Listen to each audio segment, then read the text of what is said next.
Good evening and thank you for joining us tonight for KREM 2 News 10 at 10, where we give you more news in less time. I'm Cody Proctor. Let's get started. Tonight, we're continuing to track a wildfire burning near Camila Park in Post Falls. After a brief downgrade, level 3 go now evacuations are back on the map at this hour. The area shaded in red right here is where those level 3 evacuations are in effect. There are also level 2 and 1 evacuations in the area just south of the Spokane River near South Spokane Street. And evacuation shelters now open at Mullen Trail Elementary School in Post Falls. Right now we know the fires burned about 60 acres so far. We head out live now to KREM 2's Kyle Simchuk, who's out on scene right now. And Kyle, you just got out of a press conference within this past hour. What else have you learned tonight? Well, yeah, Cody, a lot of people are asking how this fire started, but officials just don't have an answer at this point, and they even tell me that it's too early to even begin investigating because it is still so hot inside there. They can't even begin to launch an investigation into this. Now, while the fire is not growing right now, the Kootenai County Fire Rescue Chief is worried it could grow overnight, especially if the weather changes. The fire has burned roughly 60 acres. Officials say flames came within 50 feet of 2 structures, but so far no structures lost, no injuries reported. Chief Chris Ray says planes and helicopters made a huge difference. Without them, the fire would likely be 100+ acres in size, and he's confident some homes would have been lost. But those aircraft can only operate during the day, and tonight there's concern the fire could grow, especially if a potential storm rolls in. I think for tonight, what we have concerns about is we do have a potential storm moving in with some dry lightning and some outflow winds. And there's a very little chance of precipitation or meaningful precipitation in it. So we're very concerned about our fire chances growing overnight with those winds. And so we're working hard to make sure that those structures stay protected and the fire stays as contained as possible. And that's why evacuations were raised to level 3 or leave now for some areas. You can see on your map there, level 1 and 2 evacs also in place tonight. Fire crews certainly won't be getting any rest. They're going to be monitoring this fire throughout the night. They have another press conference planned for 9 a.m. tomorrow. We'll continue to track this wildfire and bring the latest details as soon as we get them. Reporting live in Post Falls tonight, Kyle Simchuk, KREM 2 News. Kyle, thank you so much. Meanwhile, there are still level 1 get ready evacuations today for the Ridge Creek fire near Hayden Lake. That means you should start planning to evacuate if you do live in the area. Right now, fire crews say the Ridge Creek fires burned about 300 to 400 acres. It's burning about 3 miles east of the northern tip of Hayden Lake. Dozens of firefighters spent today working to slow the spread of the fire, with more resources on the way. Now, with wildfires in mind tonight, let's switch gears and talk weather right now with meteorologist Michelle Boss, because Michelle, we've been keeping track of that change in our weather systems.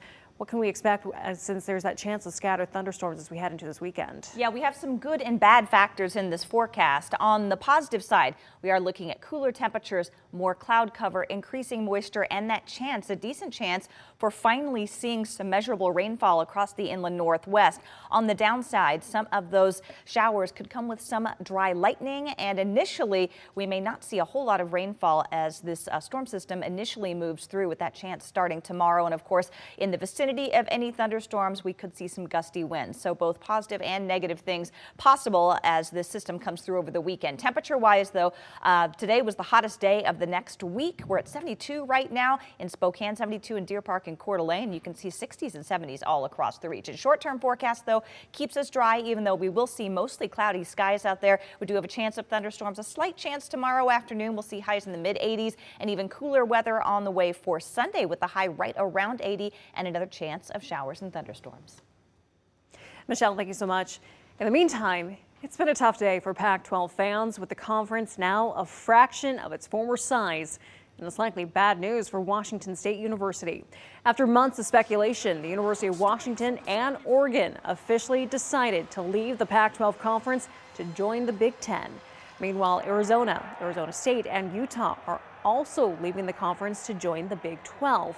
Already, all three have been approved to join. The move's been speculated about for weeks after Colorado became the third school to leave the Pac-12 in the last year. UCLA and USC also left the conference. The dismantling of the Pac-12 spells an uncertain future for WSU. Now, many Husky fans our Seattle sister station heard from today say this was the right move for the program, especially considering the money involved. But for Cougs fans, as Connor Board reports tonight, this news is devastating. From the 425, the Pac-12 president. Today, KJR Sports Radio hosts were set to talk Seahawks with training camp underway in an event at Lumen Field Friday night. Washington is moving on. But with what they call one of the biggest Washington sports stories of their lives breaking, all talk has been on UW football. It was a crazy day, especially if you follow the whole thing on social media. Reactions spread across social media and the airwaves as UW is now officially set to join the Big Ten Conference in 2024. KJR host Dave Softy Mahler says the Pac-12 is a sinking ship and says this is a win for UW sports. I think for UW it's gigantic. You cannot underscore how massive a victory this is for UW. Meanwhile, Washington State football fans are left devastated as the Pac-12 shrinks and their biggest rival moves to a stronger conference. To be honest, my heart dropped.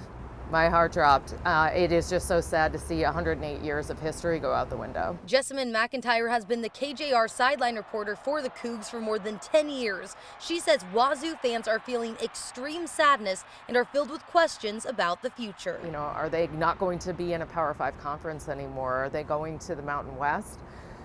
Are they going to get an invite and we're going to have super conferences in the future? Fans for both teams left wondering if and when the Apple Cup will be played starting in 2024, with UW saying they will continue to play Wazoo in all sports. Maybe you play it in the opener, right? Like Colorado and Colorado State play.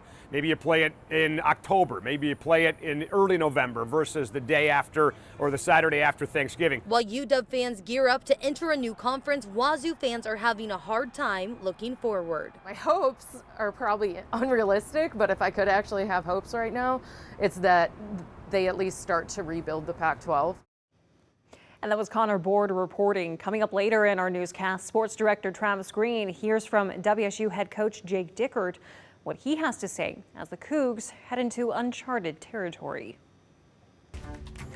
New tonight, a scary scene in southern Idaho after a bus filled with 30 teenagers crashed. This happened near Banks, Idaho.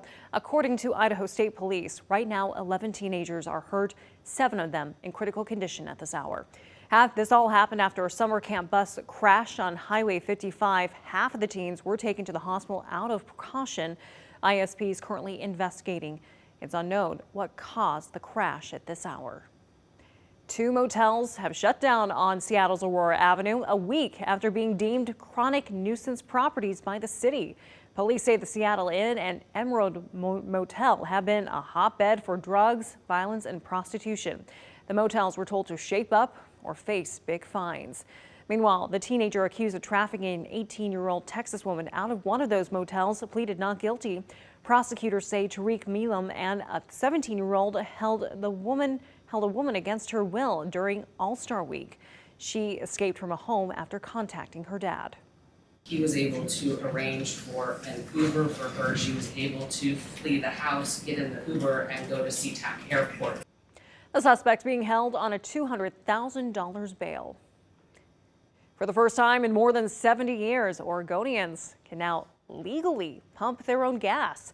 Governor Tina Kotek signed a bill into law today, lifting the self-service gas ban that had been in place since 1951.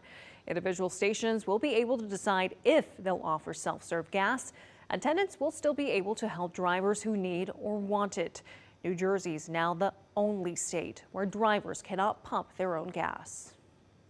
Let's go now to Nightbeat for a quick look at the day's top stories. 3 Spokane County teens in jail tonight facing felony charges for stealing 2 cars. The Spokane County Sheriff's Office says deputies found a stolen Kia abandoned. The car had the name of a well-known group of teenagers that steals cars written on it in marker.